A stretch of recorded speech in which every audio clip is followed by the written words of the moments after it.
Hello, musicians, trumpet players, and all of you who are following this channel. Thanks for sticking around and seeing my videos. I'm doing these videos on my phone when I'm early to a gig or a rehearsal or whatever, and that's what's happening today. Today, though, the subject we're going to talk about is about practicing. You know, I had an epiphany earlier in the week. This is Friday. And I'm tired already. For me, the week is just getting started, right? I have a gig tonight and then a very long gig tomorrow. It's technically not long, but we start early and end late. But there's a huge break in the middle. But what I do when that happens is I go find a Starbucks and take my laptop and get work done. So it's going to be a long day. And then I have 3 events on Sunday. And so, yeah, I'm already tired going into the first one. So, anyway, so yes, I had this epiphany about practicing. I want to share it with you. You know, we talk a lot about perfection in the context of practice. And you know, the people say practice makes perfect, and then the other people will correct you and say it doesn't make perfect, it makes permanent. But I think that's all more of a distraction than anything else. I had an epiphany this week that the objective of practice has nothing to do with perfection. It has to do with familiarity. The more familiar you are with, for example, the music, if it's music that you're practicing, the more familiar you are, the better your performances will tend to be. The more familiar you are with your horn, the more capable you are of accomplishing things on the horn. The more familiar you are with a genre or a style, the better your sight reading is going to be. The better, really, that's one of the most important things for doing a gig, is being familiar with the style. I learned that one the hard way.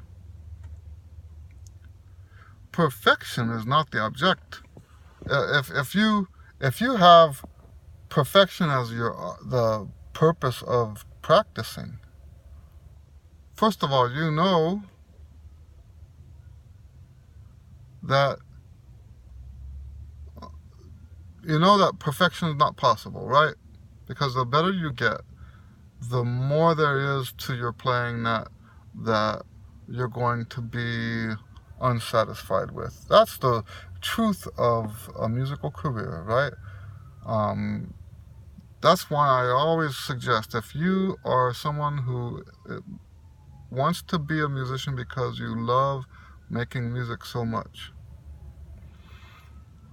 consider what will happen down the road, because as you get more advanced, the pleasure of playing becomes a little bit less frequent. Now, I can tell you that the pleasure can be greater, but it happens less often. Okay? So if the reason you want to be a pro is because you get so much pleasure out of playing music, you might want to, project your thoughts into the future. See what it's like if it's not bringing you pleasure on a regular basis like that. Can you handle that? All right? But anyway, so what is perfection then? If you are working towards perfection, what is it that you're perfecting? Think of that. Think about that. If you're working towards perfection, what is it that you think you're working towards? Do you think that if you played it perfectly once, you're going to play it perfectly again? Do you think it really works like that? You know, it doesn't really work like that. It's not like a piece of art that you can, and this is true for all those things that I listed, right? It's true for music that you're practicing, exercises you're practicing. It's true for the genre. It's true for all of this stuff. What exactly are you perfecting?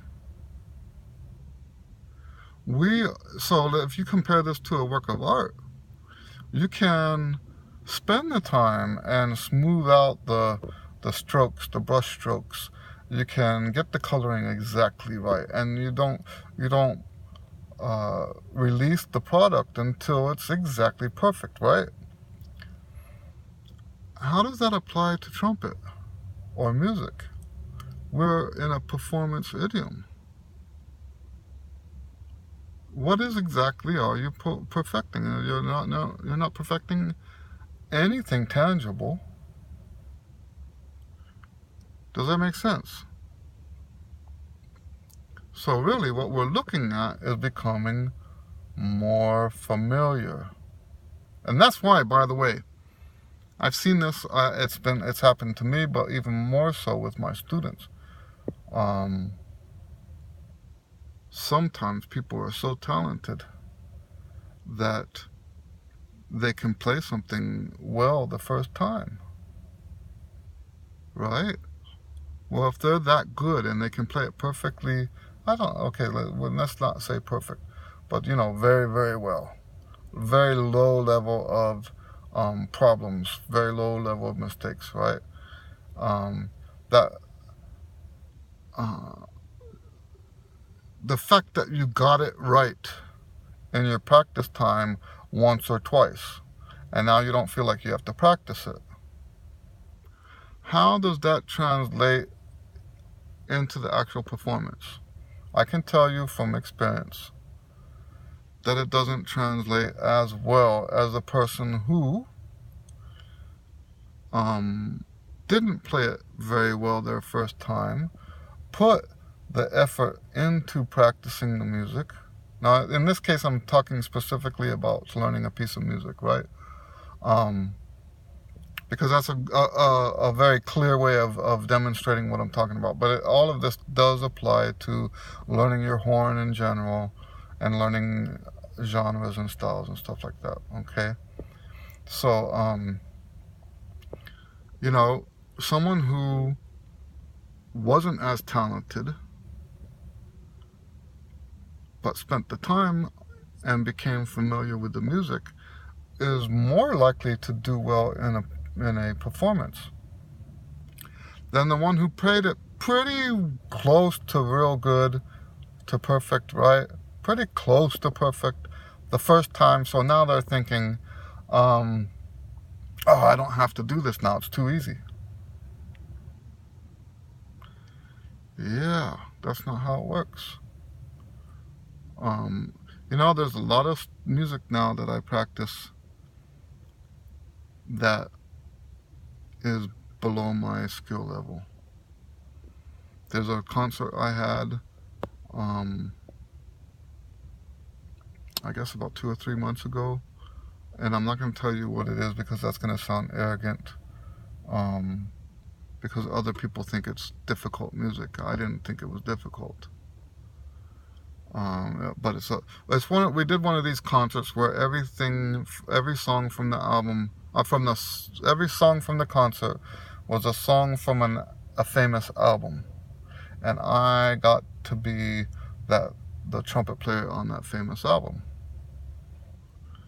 And even though I could pretty much play all of the stuff before we had the concert, there was no we basically sight read the concert because, well, for me it was sight reading. These other guys had done the concert before. I think there was maybe one other person sight reading the gig,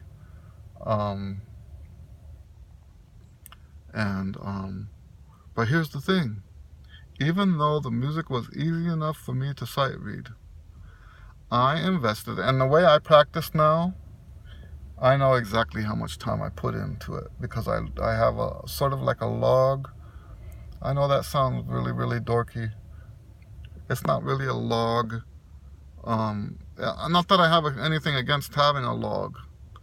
Having a practice log is a very good thing, but in this case, it's not really a practice log. It's a work log. It's not just my practice that I record in there. It's everything that I do. And it helps me. I might do a video about that someday. It helps me keep all of my work tasks balanced. So, but because I have that, I actually know exactly how much time I invested into that concert. And it was 8 hours of practice time. 8 hours of practice time into something I could already play. And how well did it go? Well, that's the thing, right? As the performer, who you know, we should never get so good that we can say, oh yeah, I play perfectly. Well, surely, if we're talking about stuff like intonation and stuff like that, cracked notes, getting a good sound, those are all at the higher levels. Those are you should always think those are mistakes. If it's out of tune, it's still a mistake, right? So no, I didn't come away from the concert thinking that I, nailed it. I could have done better. But the guys in the band and the concert and the people in the audience were congratulating me weeks later, telling me how, because I wasn't the first one to do this, right? They had other people do this exact same concert a couple times. And they had to emphasize how, nobody's been able to play it that well before. Well, that's why, isn't it? You're pushing beyond, you're pushing past what you actually need. And so to get to the point, we're talking about familiarity. It wasn't that I couldn't play the music. Of course I could play the music. I was practicing it so that I would be so familiar. You know what happens in the performances? Stuff happens, right? Stuff happens, and you can't stop that. That's just a matter of life. That's a fact of life. Stuff happens. You have obstacles at one of the things I tell my students is sometimes the room is too cold. Sometimes the room is too hot. Sometimes it's too loud. Sometimes it's not. You can't hear yourself. Sometimes all you hear is you. There's all kinds of stuff that goes wrong. Sometimes you can hear everything but the person counting off the tune. Right? That happens to me with this band tonight. Every once in a while, I don't hear the count off, or sometimes I don't hear what tune we're supposed to be pulling up, and they'll start, and I'm like, fortunately, I've been playing with this band long enough that I can play the first parts of the song by memory for a while, and then with my left hand start looking for the music. But that's that familiarity thing, right? And think about that. Think about it. Now, we've talked about it now from the literature perspective, being more familiar with the literature. But what about being more familiar with your horn? It's sort of like those people who, they're just showing off when they do this, but they're doing paintings with their eyes closed. Right? Well, you can't do that if you're not entirely familiar with what you're doing. And there's a huge degree of benefit, musical benefit, that can't even be described. The more familiar you are with your acts, and here's the thing, is not all time spent on your horn practicing develops greater familiarity. If you practice in a way that actually creates more chaos, you will not have the benefits of greater familiarity. Now, now that we've talked about that now, right? The objective is not perfection. The objective is familiarity. But now let's talk about what is perfection then. Perfection is the standard that you hold yourself to. And maybe perfection is not the best word for that. Excellence is probably a better word. But yeah, perfection and excellence is the standard you hold yourself to while you're practicing. And in fact, what I just said about not all practice leads towards greater familiarity. So go back to the example of literature, right? Let's say you're working on a concerto. And every time you get to this one part, you play it wrong. Well, how familiar are you with it if you're not playing it right? That makes no sense at all, right?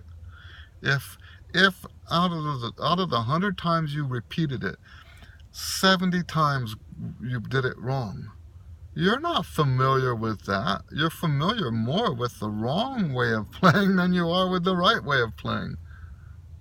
Okay? I hope that makes sense.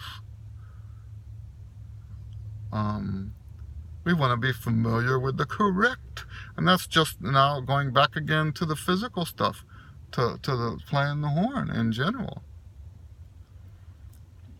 You want to be so familiar with the correct. So the same thing, if you're practicing exercises, and let's say your routine or your warm-up or whatever is set up in a way that you're not getting that familiarity out of it, it's not going to help you much. You could actually be making it worse, not better. You can actually be making yourself less familiar with what it takes to play your horn than if you weren't practicing at all. So how you practice is vital. Now, that's where the perfection comes in. If we hold ourselves to that high level of excellence, working towards perfection, that helps guarantee that your familiarity is with the correct things, right? And we can talk more about how to practice that way. But yes, the objective, getting to the point, the objective is not to perfect anything. There is nothing to perfect. It is a myth that says that we start with the music and then perfect it. That's a myth. That doesn't exist. What exactly are you perfecting? That's not there. There's nothing tangible there. Okay? Instead, we work towards familiarity through repetition, and it is the quest for excellence and working towards perfection that guarantees that what we're doing is being familiar with the right stuff. Okay? Alright. Well, I better get in there. Thanks for hanging out. I will probably do at least 2 more of these videos over the weekend, but I think I'm going to start spreading them out, posting them with more time in between, instead of posting them when I do them. because like I said, I'll be doing 3 of these this week. And I've discovered that when I post too many videos, the ones that are farther back, nobody watches those. And I think it's because there's just too much to watch. I mean, who's gonna watch all of those, right? So I'll start spreading these out a little bit more. Okay. All right. Other than that, God bless you. We'll see you. What'll be my tomorrow, probably next week for you on the other ones. Okay. All right. We'll see you. Bye.